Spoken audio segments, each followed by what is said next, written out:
तो इस वक्त की बड़ी खबर क्रिकेट के मैदान से, भारत ने जीत लिया है दूसरा टेस्ट मैच। केपटाउन में भारत ने वो कर दिखाया जो अभी तक नहीं किया, पहली जीत इस सीरीज की। साउथ अफ्रीका की टीम की पारी 55 और 176 रन पर सिमटी। केपटाउन टेस्ट में ये दूसरे दिन ही भारत को जीत मिल गई और बुमराह ने दूसरी पारी में 6 विकेट लिए, जबकि पहली पारी में मोहम्मद सिराज ने 6 विकेट अपने नाम किए थे। तो शानदार खेल का प्रदर्शन भारतीय टीम ने दिखाया है दूसरे टेस्ट मैच में।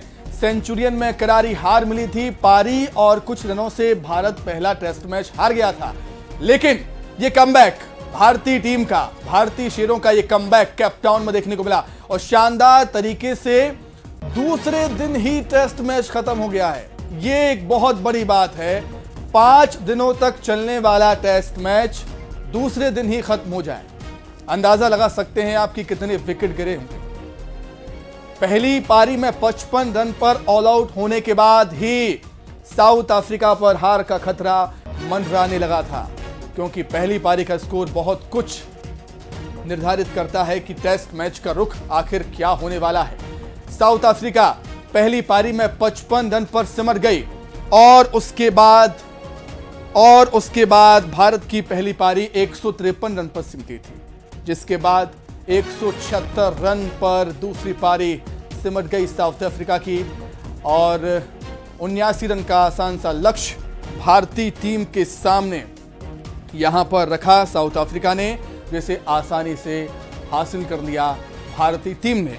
इसी पर अधिक चर्चा करने के लिए जी हां, वैभव जुड़ गया हमारे साथ न्यूज रूम से। वैभव, कल आप और हम इस बात की चर्चा कर भी रहे थे और जिस तरीके से यहां कामयाबी मिली है भारतीय टीम इंडिया को, इतिहास रच डाला है।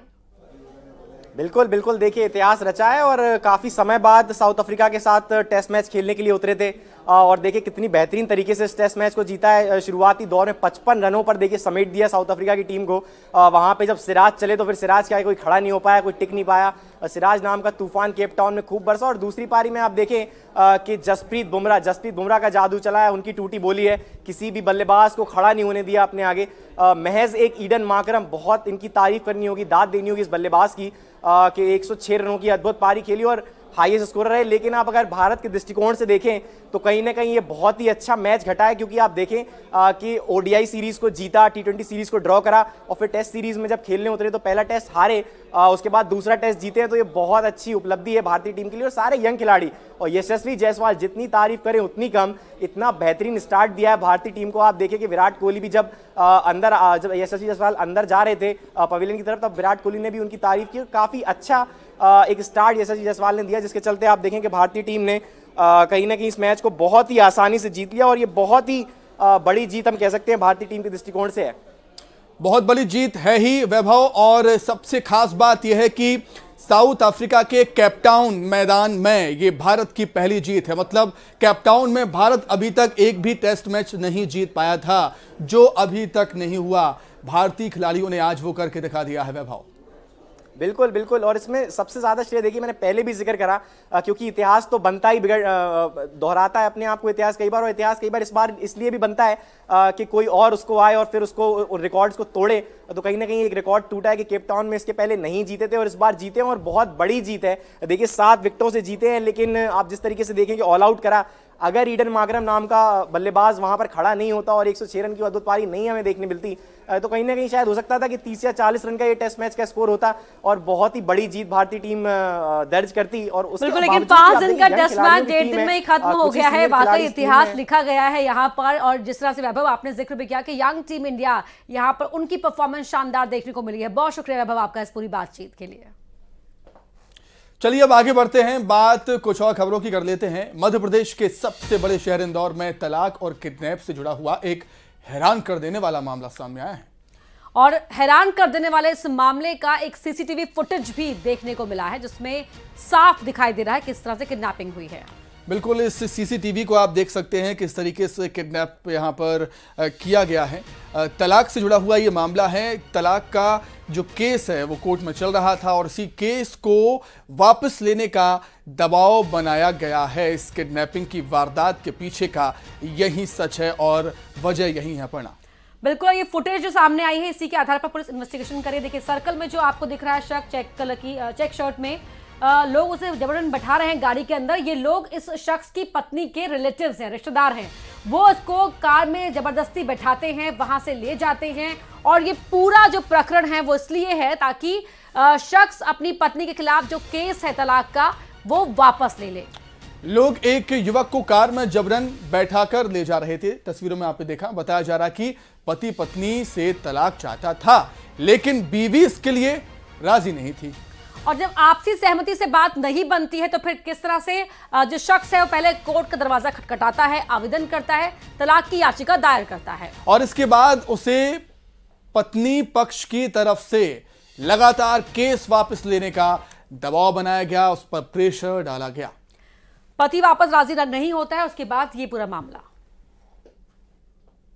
थाना क्षेत्र में एक नईम कुरैशी के द्वारा एक मामला पंजीबद्ध कराया गया है, जिसमें उसके द्वारा यह बताया गया है कि उसकी पत्नी के साथ में फैमिली डिस्प्यूट चल रहा है, जिस पर से फैमिली कोर्ट में एक मामला भी लगा हुआ है।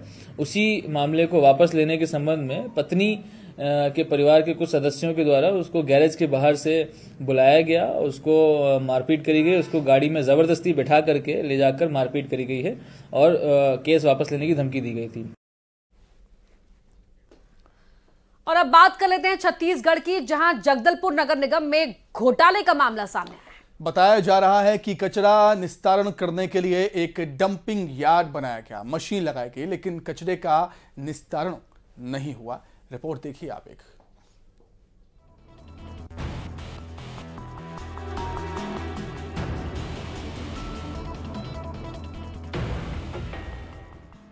जगदलपुर नगर निगम में भ्रष्टाचार का मामला सामने आया है। कहा जा रहा है कि शहर में कचरे को रिसाइकलिंग करने के लिए डंपिंग यार्ड बनाया गया था।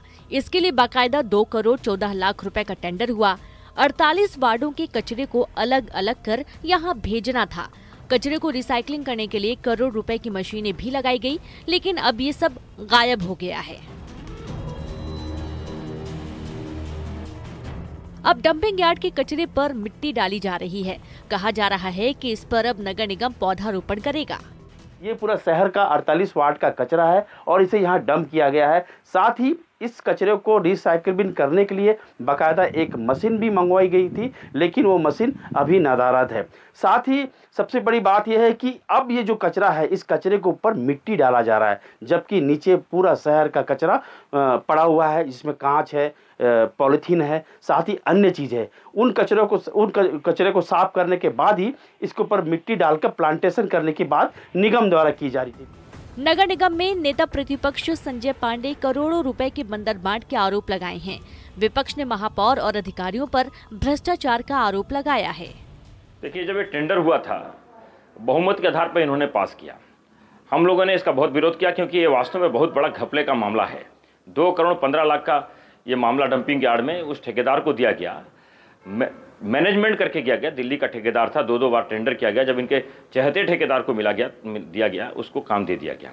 वस्तुतः टाइम लिमिट भी हो गया, ख़त्म भी हो गया है, परंतु आज तक वो ठेकेदार उसको जितना काम करके देना था वो करके नहीं दिया है। कचरे के ऊपर कचरे का निष्पादन होना था, वहाँ से प्लास्टिक के मीटर जो नॉन डिग्रेडेबल आइटम थे उसको हटाना चाहिए था, और उसके बाद उसको वहाँ पर 1 मीटर मिट्टी फिलिंग करने के बाद उसमें प्लांटेशन करना था। विपक्ष की ओर से नगर निगम पर गंभीर आरोप लगाए जा रहे हैं, लेकिन कचरा निस्तारण के लिए जो मशीन लगाई गई थी वो कहां है? आखिर क्यों ये काम पूरा नहीं किया गया, ये बड़ा सवाल है।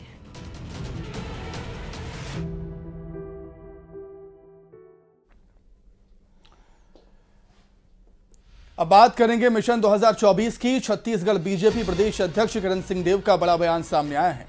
कहा है कि आगामी लोकसभा चुनाव में बीजेपी सभी 11 की 11 सीटें जीतेगी। लोकसभा चुनाव में कांग्रेस का खाता भी नहीं खुलेगा, कांग्रेस किसी मुगालते में ना रहे। विधानसभा चुनाव से 3 महीने पहले ही कांग्रेस सरकार बनाने का दावा कर रही थी, नारा भी दिया था 75 पार का। वहीं लोकसभा के प्रत्याशियों के चयन को लेकर कहा कि पार्टी में संगठन स्तर पर नए चेहरों की तलाश की जा रही है।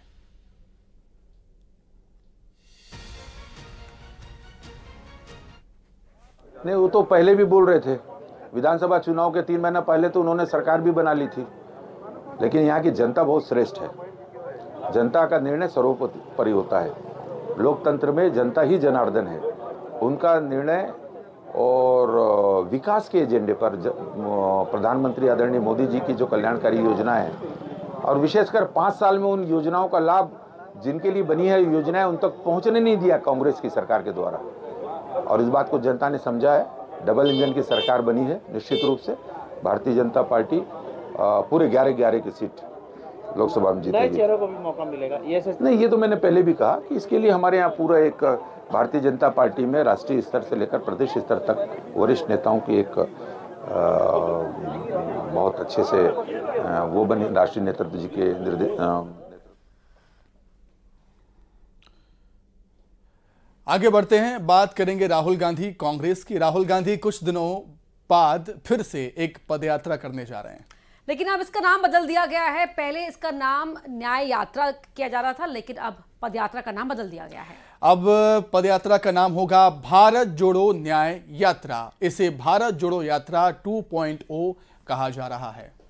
तो लोकसभा चुनाव से पहले राहुल गांधी एक बार फिर से पार्टी को मजबूत करने के लिए यात्रा करने जा रहे हैं। चलिए आपको भारत जोड़ो यात्रा के बारे में बताते हैं। तो ग्राफिक्स के माध्यम से आप समझिएगा भारत जोड़ो न्याय यात्रा के बारे में। राहुल गांधी की यात्रा का नाम बदल दिया गया है। अब नया नाम है भारत जोड़ो न्याय यात्रा। पहले नाम था भारत न्याय यात्रा, नाम था पहले। मध्य प्रदेश में 7 दिन तक यात्रा रहेगी। 698 किलोमीटर की ये पूरी यात्रा होने वाली है। 9 जिलों को कवर करेगी राहुल गांधी की यात्रा, मध्य प्रदेश के 9 जिलों को। और छत्तीसगढ़ की बात की जाए, छत्तीसगढ़ में 536 किलोमीटर यात्रा रहेगी। 5 दिन में 7 जिले कवर करेगी। तो ये यात्रा कुल 15 राज्यों से होकर गुजरने वाली है और 6700 किलोमीटर का सफर तय करेंगे राहुल गांधी इस यात्रा के दौरान। तो इस यात्रा के दौरान भी राहुल गांधी लोकसभा चुनाव से पहले कांग्रेस के पक्ष में माहौल बनाने की कोशिश करेंगे। अपना बिल्कुल, तो भारत जोड़ो न्याय यात्रा अब इस यात्रा का नाम हो गया है। इसे भारत जोड़ो यात्रा 2.0 भी कहा जा रहा है। तो इसी के साथ ही फिलहाल इस बुलेटिन में इतना ही।